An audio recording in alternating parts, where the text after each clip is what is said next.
Hello, everyone, and welcome to the Maria Perez Show. This project right here is my baby. I've been working on it and visualizing it for a few years now, and it has finally come into fruition. So, because of that, I decided to invite a very special guest, and he's also a very good friend of mine, and he is a prominent influencer, beauty influencer, and also a professional makeup artist. So, without further ado, let's welcome him, Luis Alejandro. How are you, my love? Good, thank you so much. Vamos a darle un aplauso a Luis, bravo. Luis, thank you so much, first and foremost, for coming out here. And I couldn't have thought of a better person. I told you that when you walked in. I couldn't have thought of a better person but you, because I've followed your journey. I know you on a personal level as well, and I'm just so happy that you're here. Well, thank you for having me. To be the first one, like, this is wild. I really, really appreciate it. And Thank you. The set is just incredible. Thank you, but Luis. I'm so happy for you. Congratulations. Thank you. Y aquí hablamos inglés y español, so Sí. aquí Luis me va a dar la patadita de la buena suerte. Thank you, Luis. Let's start off by talking about your career. Obviously, I followed your career since 2016, right? Mm-hmm. And I remember when you were just getting started. I would look at your eyes and I was like, this guy, he's going to do something so amazing with his career. And I've seen how it has grown. People love you. We all love you. And I just want to know your journey. How did this journey start? And when did that spark in your heart that you said, I want to focus on beauty. This is what I want my career to be?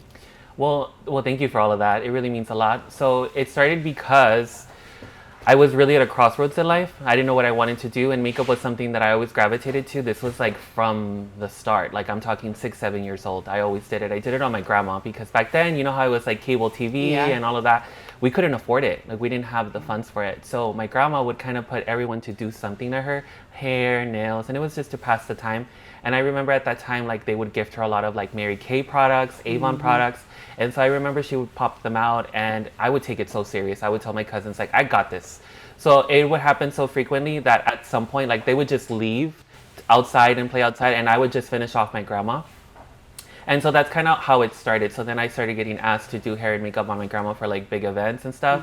And I remember my tias specifically would always tell my grandma, like, what are you doing? He's 13, he's 14. Like, why are you getting him to do your makeup? Yeah. And my grandma would be like, he's good. You know what I mean? And so it just started happening where they now started asking me for it. And so I was working with the state at the time when I graduated, and I was trying to, like, you know, live in my youth, because I had been working since I was 14. I used to work at Aguilar's Meat Market. Wow. And it was just to help my family out. You know, we were still living at the projects, and because of me working at the AG's office, it helped us to get out of the projects. And so to that point, I told him, I had spoke to my dad in specific, and I told him, like, hey, Dad, like, now it's my turn. Like, I want to go back to school. I really wanted to do communications, and, you know, because I used to do radio and all these things. And I really want to take it serious. And then I also was thinking of, you know, doing political science, because since I was working with the AG's office. And so, again, crossroads in life. And I did it. I became a waiter. I was doing bartending and all of that, but I just felt like unfulfilled. And beauty was something that I always did in the AG's office. I did it at Chick-fil-A when I used to work there.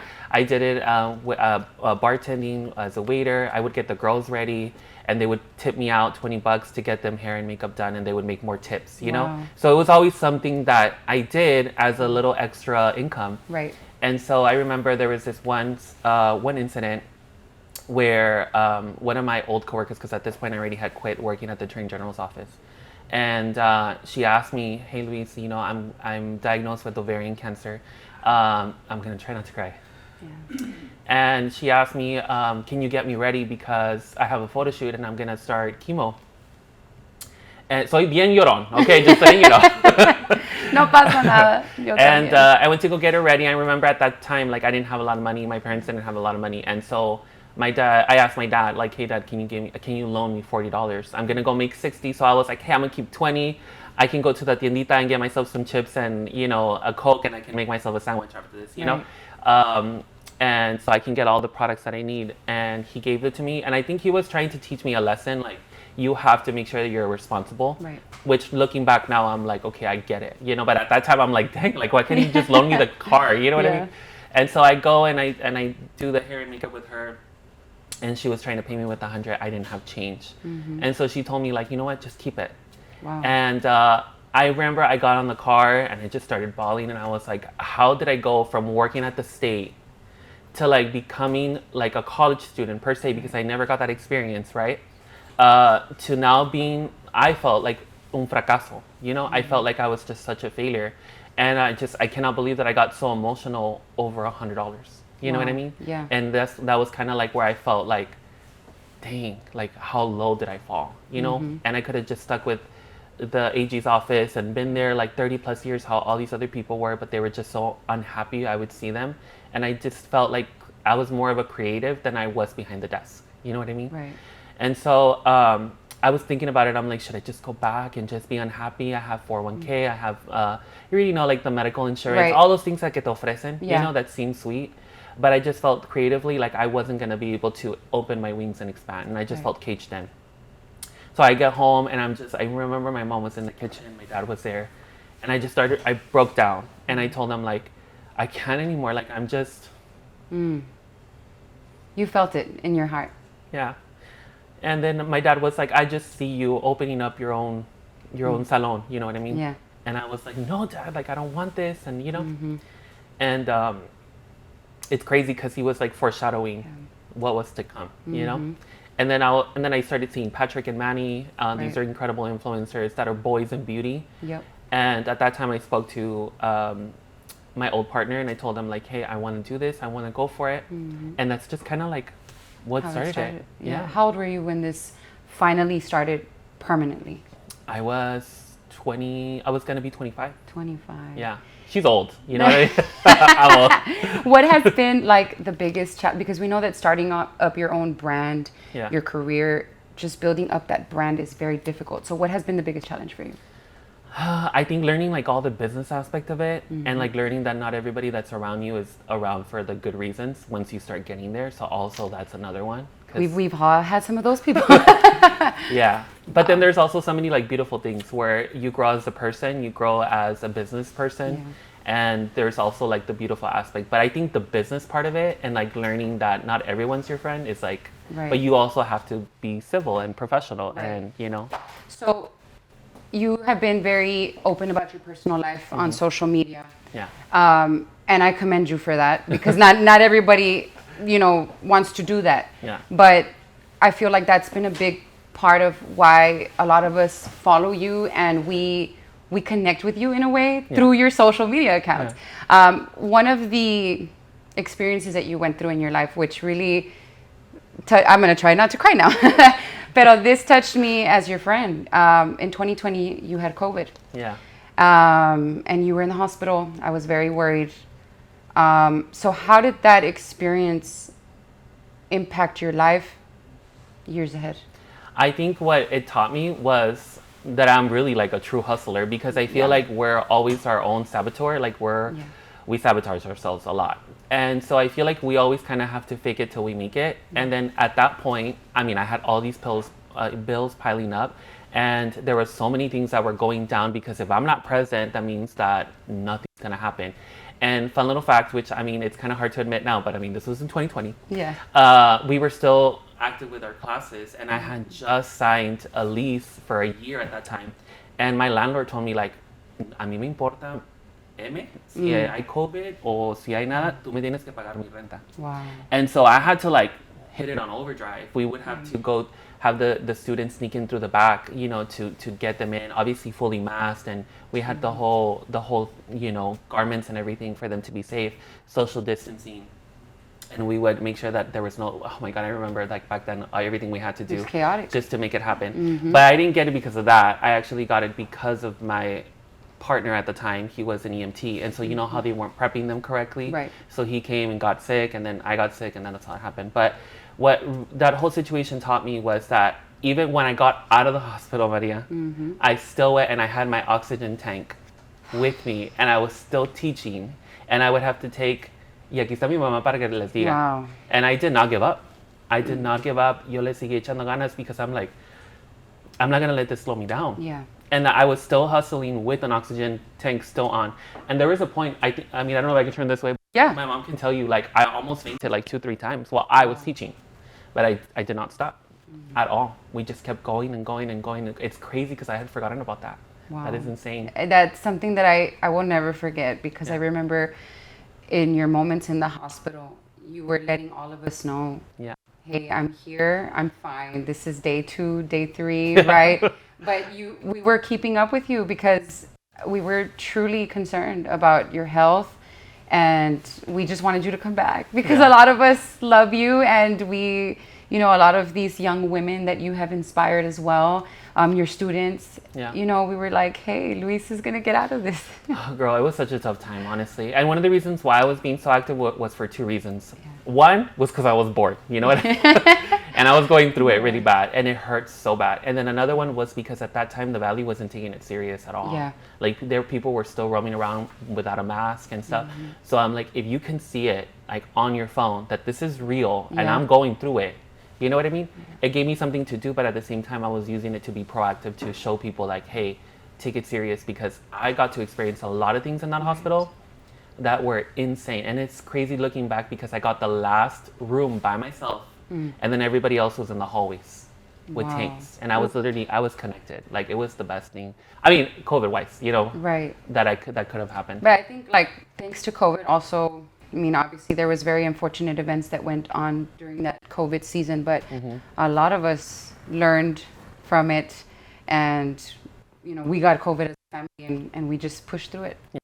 And we got out stronger, como dicen, ¿verdad? You mentioned your mom. Para mí, yo amo a tu mamá y me encanta que tú y yo creo que tenemos eso en similar, en conjunto, porque mi mamá para mí, mi papá también, son mi fortaleza.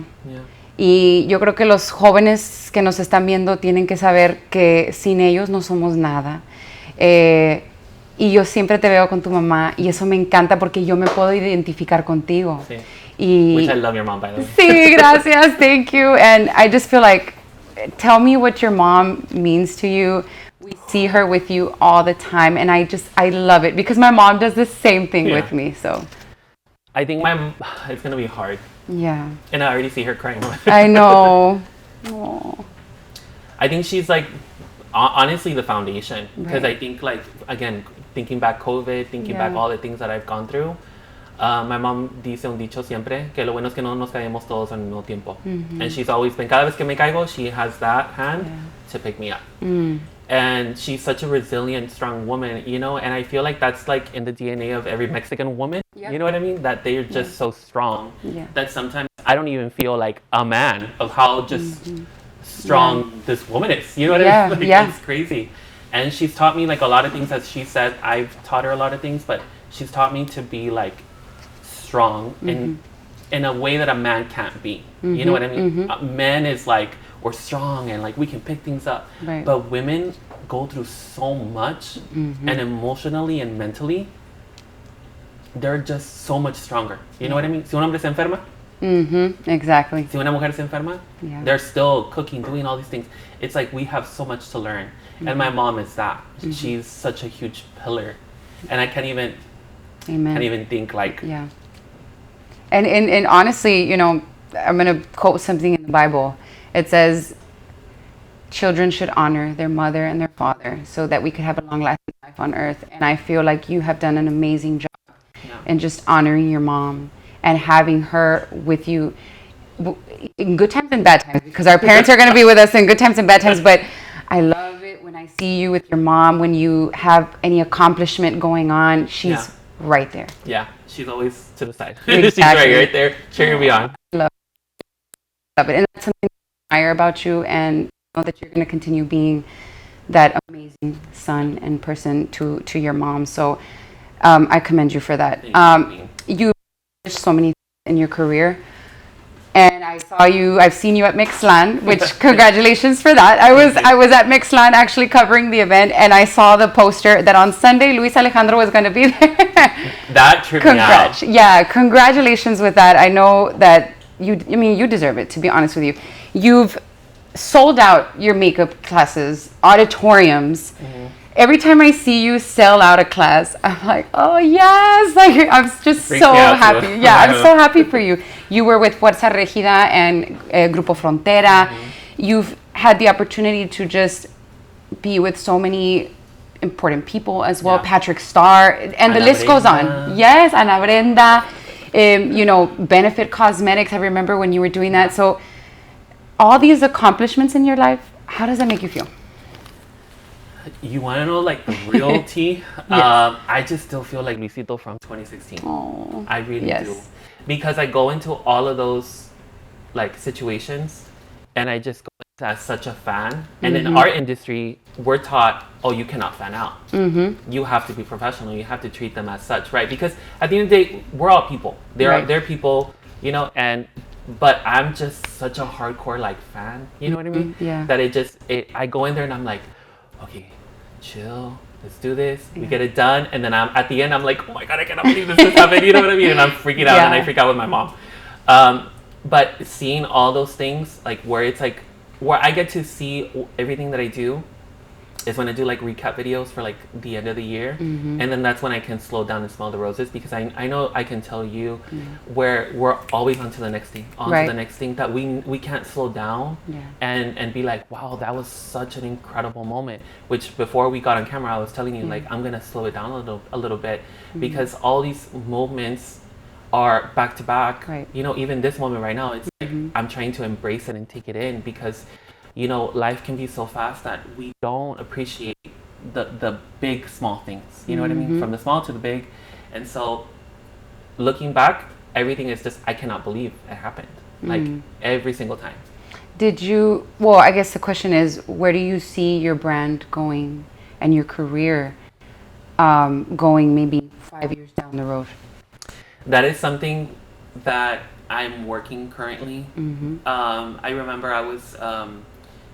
in this panel, it was with this brand. This was in California, and Zendaya's stylist was there, and he said, I've hit all my goals, that now I have to create new goals. And it's crazy to think that, and almost it sounds a little cocky, but I say this with so much humility, because these goals and aspirations and dreams that I've had se han cumplido no por yo. Sí tenemos que trabajar duro, pero todo ha pasado a través de Dios. Y eso para mí es como que, like, no lo puedo creer a veces, todas las cosas que han pasado. Si te pudiera decir cada cosa que he orado y se han cumplido, y luego a veces la gente ni cree en Dios, que ahora tengo que hacer nuevas oraciones y nuevas metas para que Dios, o sea, le sigamos echando ganas. Claro. So right now, I can't even answer you that, because I'm creating new goals that I'm just, like, every goal that living I can in the moment. I've already hit them. Yeah. And now I'm just trying to, like, you know, I feel like in the industry, it's always been like, what's next? Right. And what's bigger? And what's more money? And what's a bigger house? And what's the nicer car? Right. And what brand are we wearing? And all these things. And yes, this is incredible, but also do this, enjoy it, and look back and be grateful for your growth. And that's where right now I'm trying to do. I'm just trying to, like, flatline it, which in the industry it's bad. I'm just trying to embrace it and enjoy los frutos que me ha dado Dios. And you work very hard for it, to be honest with you, because I'm a living witness. When we saw each other in Vegas, if you remember, you know, Luis called me up and he said, hey, I'm in this hotel, I think you were at the MGM. Yeah. Come link up. And there I go. And you had me as your model for one of the videos. For Benefit Cosmetics. And I remember I looked at you and I said, man, he is such a hard worker. Oh, thanks. Because it was already like midnight when this was going on. Of course, in Vegas, nobody sleeps, right? But really, our night was just getting started. But I said, wow, o sea, Luis trabaja demasiado y sé que le va a ir muy bien. Oh, thanks, Maria. Pues igual. Thank you. And that time I was there with Firme. That is true. Grupo Firme was in town, and that is crazy. You got to meet so many people. So out of all the celebrities that you've met, is there somebody you would like to collab with? Like makeup-wise? Makeup-wise. I think Ana Brenda. Just because she's so sweet. Like, so sweet. Yeah. And I'm gonna be honest with you, going into like doing her and styling up for her pregnancy shoot, it doesn't sound so bad, but I didn't know who she was. You know what I mean? And that made it better for me, because I'm not like fanning out like, oh my god, you know what I mean? So I went in there and did my thing, but I spoke to my mom about it, and she's like, "Sí, salía en Teresa." You know what I mean? And so she started like lining up everything she did, and I was just like, "Oh my god!" And I would tell all my friends, you know, like, and they were like, "Luis, like that's crazy." You know what I mean? Yeah. And so I got to meet her as a person, and she's so sweet. Oh. Like so. She reminds me of you. Yeah, thank honestly. you. That's awesome, Luis. Changing topics a little bit. I've seen you with Ellie. Yeah. Your beautiful dog. Yeah. ¿En qué momento llegó Ellie a tu vida? ¿Y por qué decidiste pues comprar un perrito de esa? She's so adorable. Yeah. Because we know dogs are our best friends. They're so loyal. I have 4 dogs at home. My house is like a zoo. But talk to us about Ellie. Yes. I'm like, I'm sorry. I know. I knew there was a good reason and purpose behind you getting Ellie. Yeah. Sorry. That's okay. Mm. Love you.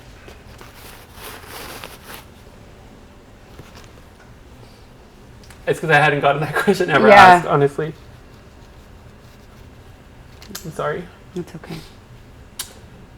Ellie happened because I'm such a dog lover. I love Yeah. dogs. And at that time, I was going through a really bad breakup. Mm-hmm. It was really, really bad. And it was kind of like the end of it. Mm-hmm. And so I feel like whenever we go through something like that, there's this huge void that happens. You know what I mean? Because Yeah. we're so used to having the person next to us.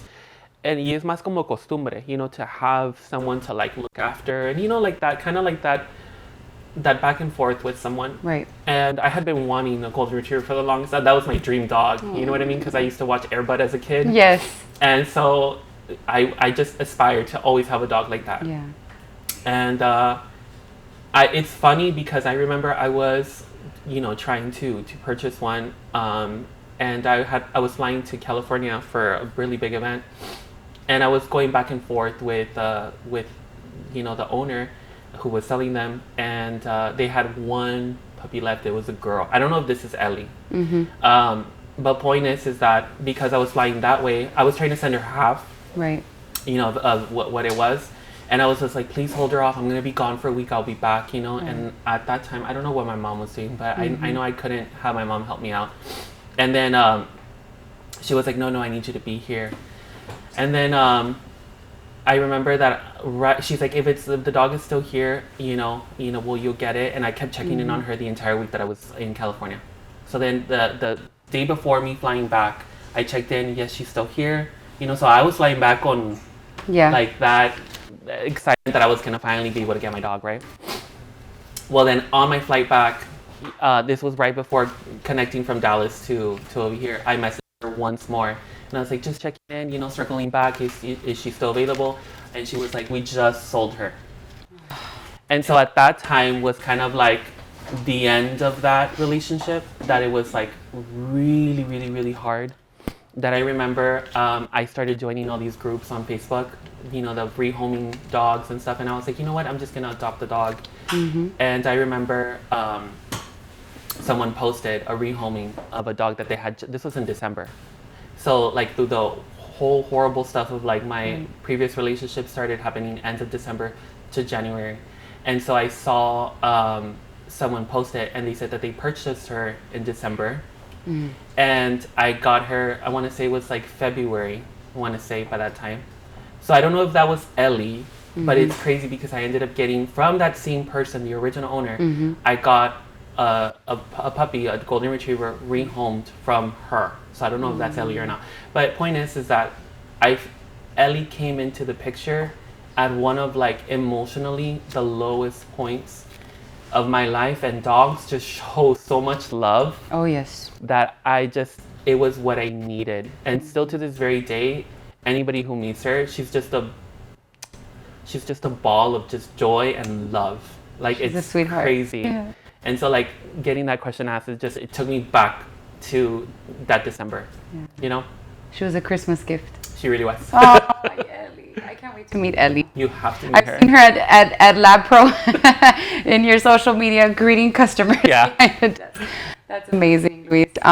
Being such a prominent influencer not only here in the Rio Grande Valley, but we see you traveling a lot. You go to California. People know you in a lot of places. How do you handle? We know that there's a lot of negativity on social media. Yeah. How do you handle negativity when you've been faced with that?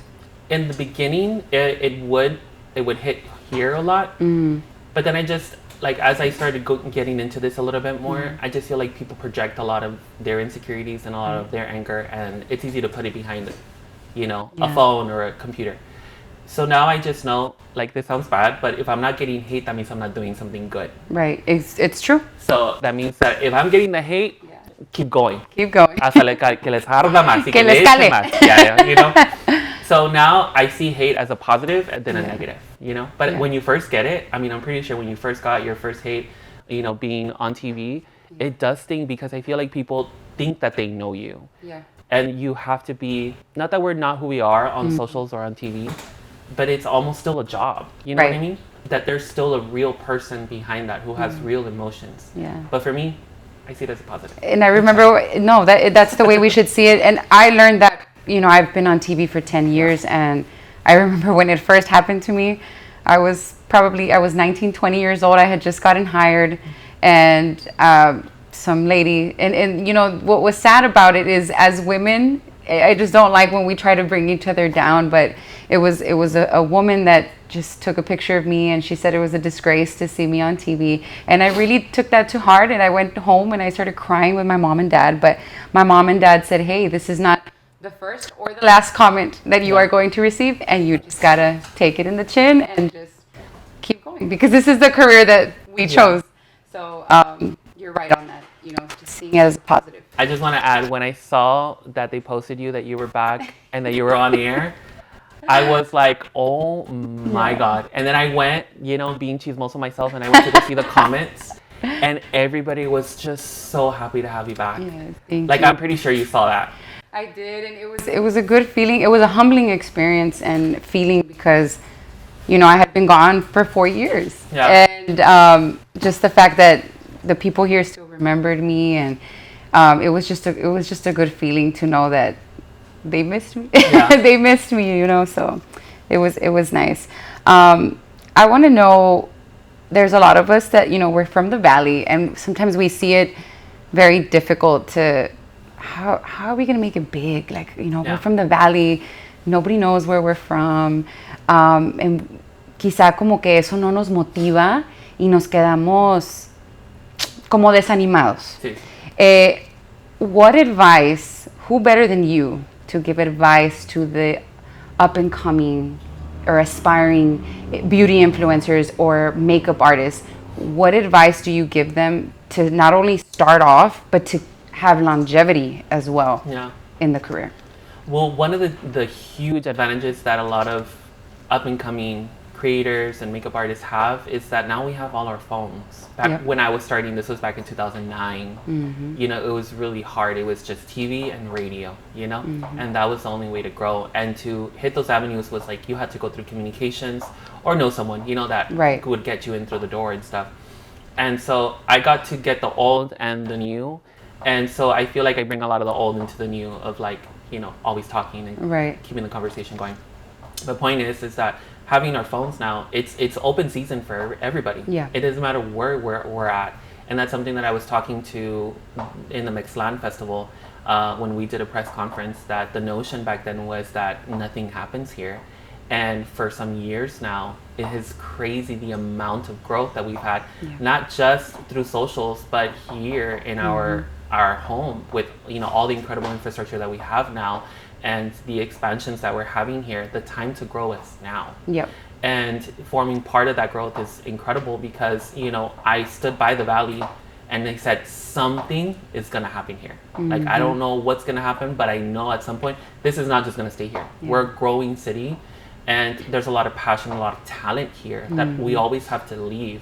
But because of social media, now all of those people are coming this way. Right. And they're seeing the talent here. So for longevity, is having work ethic, which not a lot of people have nowadays. No, discipline and work ethic is hard. and being responsible. Yes. You know, so that's the little bit of the old school. Is echarle ganas, say yes to everything, and just keep going. A lo más chiquito, a lo más grande, ahí vas a conocer una persona que in your future, Yeah. it's gonna connect and it's gonna make sense. Yeah. So I don't shy away. I don't say like, oh, I'm here. This is too small for me. Yeah, No. no. Yo le digo sí a todos. A mí no importa. And staying humble, because Yes. that is something that you have always kept intact. Yeah. You've had so many accomplishments, but even with the accomplishments that you've had, you never change. And that's important. Yeah. Es que como Dios te da, Dios te puede quitar. Exactamente. Exactamente. So- Y yo le decía a los interns que tenía en televisión, you know, my interns, sometimes they would go in and they get frustrated, or they're on their phone, and I would say, hey, you guys, when you come here, if you get a constructive criticism, yes ma'am, no sir, you know, just take it and learn. Yeah. You know, and just stay focused on what you want to do. And you mentioned earlier you started in 2009. Yeah. And a lot has changed from 2009 to now. So what to you has changed the most from the beauty industry?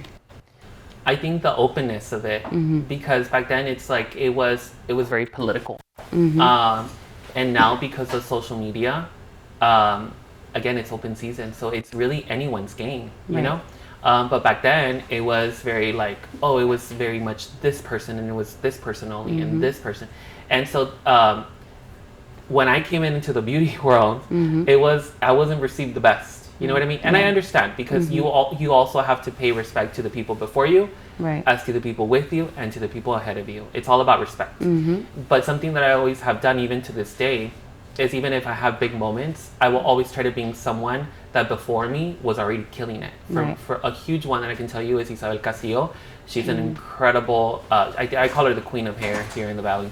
Oh, she did my hair for my quinceañera. Yeah. So you see? Yeah. And so I pay respect a lot to the people before me, because she's still killing it to this very day. Yep. But we cannot forget all the things and all the trailblazing that she's done before. Right. And so for me, it's so important to honor, you know, those before me. And so I remember I had this huge class. I mean, it wasn't a class. It was a graduation, right? And I brought her on as an honoree, and we honored her on there. I mean, who am I, right? But I'm giving my flowers Right. to those who deserve it. And she spoke, and she enlightened us, even me, with a lot of knowledge. And I was there taking notes, girl. Just as if I was a student, I was taking notes, Right. and mental notes and everything, just because those before us have so much to teach us. Yeah. You know, we don't know it all. It's true. It's true. Out of all the clients you have and students, you name it, what is the biggest reward that you take from each and every one of them? Client-wise is how they see themselves coming in. A lot of women come in, and this is me being 100% honest, and not to be disrespectful, but a lot of women come in very insecure. Yep. Especially because I'm seeing them at their most vulnerable. No makeup, no hair. Yeah. Like some of them come in their PJs. So I'm getting to know them at a very vulnerable stage. And so I'm like very respectful. I try to compliment something where they already feel like, hey, this is a safe space, right?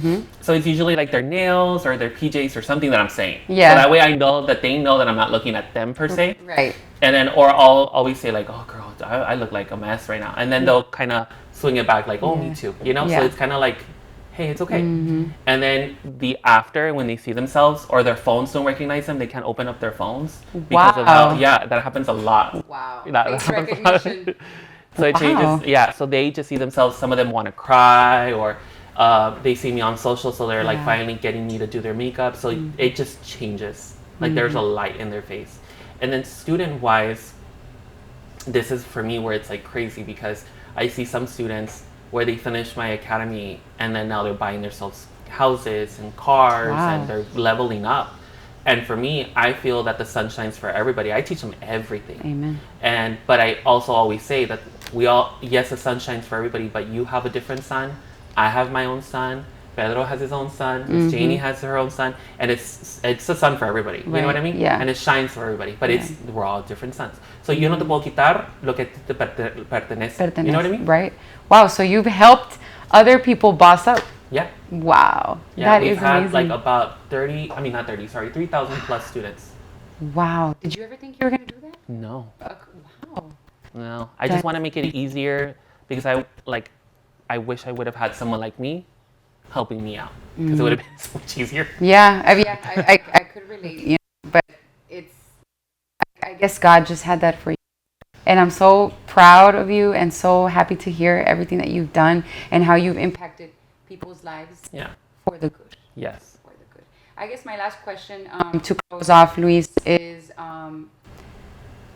you've gone through ups and downs in your life, in your career. What is the biggest lesson that you've learned? And I guess, what do you leave our viewers with as just a little life advice? To never stop loving. That is something that it's been a huge back and forth. My mom has always told me, like, ya no seas tan abierto y ya. Obviously my mom being the person that I go and cry to about everything. Right. But I'm not going to ever change that about me, because in this world we need more love. And I look at everybody, and I look at everybody with love, because at the end of the day, that's how I want to be seen. Yeah. And so I think it's important to always have compassion, understanding. If someone's mean, they're mean for a reason. If they're rude for a reason. If they're mad for a reason. And so I always try to leave. I mean, yes, I'm human, so I also get upset and do all those things. But it's important to not stop loving, because love, at the end of the day, what God taught us is to just love. Yep. And for that not to go away. So in career-wise, in personal-wise, it's just to keep loving. It's the most important thing. And I guess what I take from this interview, knowing you personally, is to stay disciplined. Yes. Keep your eye on the prize. To never give up. Never give up. Yeah. Because you've never given up. And I know that clearly from you. Yeah. And if it's a no, I'm going to make it a yes. Exactly. And then, another important thing is, when one door closes, a bigger and better one will open. 5, 6, 7 open. That just means that God closed that door because it just wasn't the door that was meant for you, but another one will open. So. Really quickly, but my videos, I would always send them, my lives at that time. This was like back in when Facebook first started doing Facebook lives. And it's still on my bio, on my Instagram. It is dream big, work hard, and always stay humble. Those are the biggest words that I live by. So dream big, work hard, and always stay humble. Thank you so much for those amazing words, inspiring words, and I really want to thank you for just coming on my show.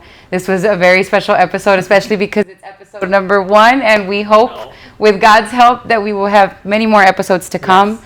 And thank you again. No, thank you. I love you so much. Thank you. Love you too. Love you too. Thank you guys for tuning in. This was Luis Alejandro, the best. And stay tuned for more episodes right here on The Maria Perez Show. See you. Bye, guys.